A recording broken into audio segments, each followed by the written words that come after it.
Bonjour à tous les amis et bienvenue dans la chaîne YouTube Les 30 ans ma passion, direction l'hippodrome du Val d'Or à Saint-Cloud pour ce premier quintet du 1er mai, jour férié. Donc un bon jour férié à tous les abonnés et à tous les membres de la chaîne YouTube Les 30 ans ma passion. Passez un bon week-end en famille ou entre amis, faites pour le mieux.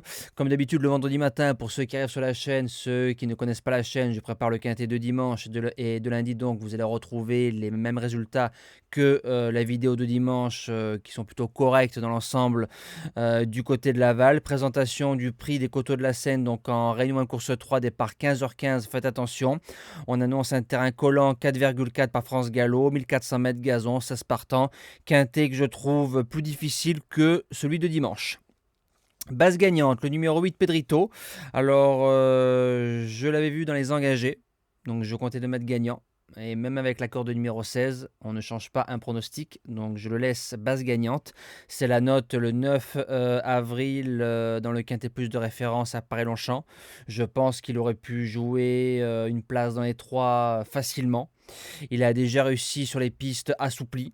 Il fait entre 1003 et 1600. Et je me dis que vu sa valeur, vu sa forme, et c'est un cheval pour moi qui va bien vieillir, il peut remporter son quintet cette saison. Et j'espère ce lundi 1er mai. L'opposition, le numéro 3, Lanaken, a couru 2 quintets, 5e et 4e en 2022 en 39,5 de valeur. Il se présente en 42. Donc ça fait 2,5 kg de plus, mais sur une petite distance, je trouve que c'est moins grave. Il a couru 19 fois, 18 fois à l'arrivée. La rentrée est bonne. On y croit pour une place dans les 3. Premier outsider, le 9, See You Boy.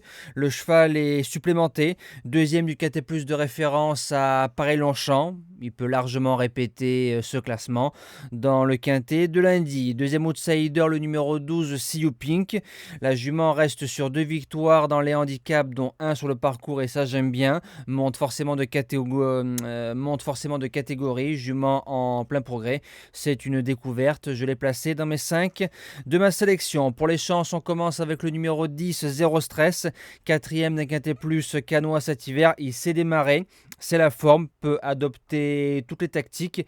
Vient de faire 6e d'un groupe 3 à Düsseldorf en Allemagne pour son retour en France. C'est oui. En 6e position, le numéro 15, Twilight, placé de quintet plus par 2 fois 5e et 2e été 2022. C'est une jument qui a fait une rentrée extra sur un 1600 mètres au Val d'Or. On vient sur un 1400 et en 36 de valeur. Je la trouve compétitive pour les places. En 7e position, le numéro 2, Feel Your Power. Cheval qui a de la vitesse, mais qu'on a plus vu 1100-1200. Alors 1400 mètres collant, vaut mieux pas faire un pouce de terrain supplémentaire. Mais comme le cheval a fait une rentrée et qu'il va progresser, Barzoquet dessus, méfiance. Et je termine avec le numéro 5, Montussan, a été monté off le 17 avril. Faut se rappeler de sa belle ligne le 11 septembre, qui date un petit peu, mais on y retrouve l'Hollywood et Pedrito. Donc ça tient la route. Si on le monte un peu plus près, pourquoi pas chercher une place dans le quintet. En cas de non partant, le numéro 1, Clever Candy, sa victoire à Cologne lui vaut un retour en 44 de valeur dans ce quintet-là. Stéphane Pasquier, gros finish, mais 44 de valeur, c'est beaucoup. Voilà, à rajouter dans un champ réduit. Et nous, comme d'habitude, je me répète très souvent, rentrera en 8e position de la sélection. Voilà, je vous souhaite encore un bon 1er mai. Merci pour vos likes, merci pour les messages. Et nous, on se dit à demain pour le quintet, le prix Benjamin Boutin.